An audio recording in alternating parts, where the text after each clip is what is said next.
अखन अहाँ सब सुन रहल छी मैथिली एक्सप्रेस की शानदार प्रस्तुति। जय छठी मैया बोलिए, खुशी रिकॉर्डिंग स्टूडियो बलुआहा। भौजी आहा छी दुबर पातर पातर, ये भौजी सुनो। भौजी आहा छी दुबर पातर, कोना परब करबै तीन दिन सहे पड़त आहा नहीं सकबै। छठी माई के कृपा है आप टेंशन लीजिए ना।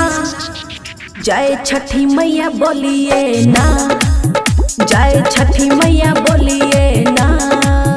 जय छठी मैया, जय छठी मैया, बोला बोला छठी मैया की जय।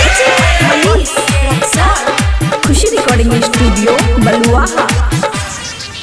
जगह मार्केट से जल्दी लाबू ने आहा फल फूल की। जगह मार्केट से जल्दी ही लाबू ने आहा फल फूल की। आहा हर घड़ी रहे छियै भौजी भगती में छुछेली। मन जदि चंगा कटोती में गंगा, मन जदि चंगा कटोती में गंगा, जद जिद आप करिए ना। जय छठी मैया बोलिए ना, जय छठी मैया बोलिए ना। जय छठी मैया बोलिए ना, बोला बोला छठी मैया। खुशी रिकॉर्डिंग स्टूडियो बलुआहा। बदमानू ने देवर राम परवेश आहा करू नहीं हमरा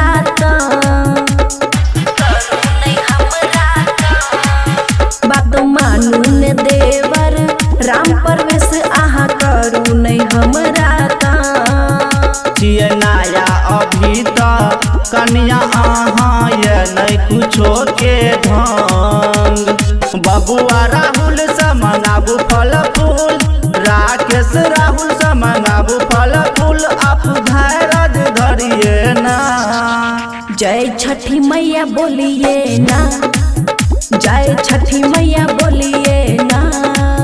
भौजी आहा छी दुबर पातर, कोना परब करबै तीन दिन सहे पड़त आहा नहीं सकबै। छठी माई के कृपा है आप टेंशन लीजिए ना।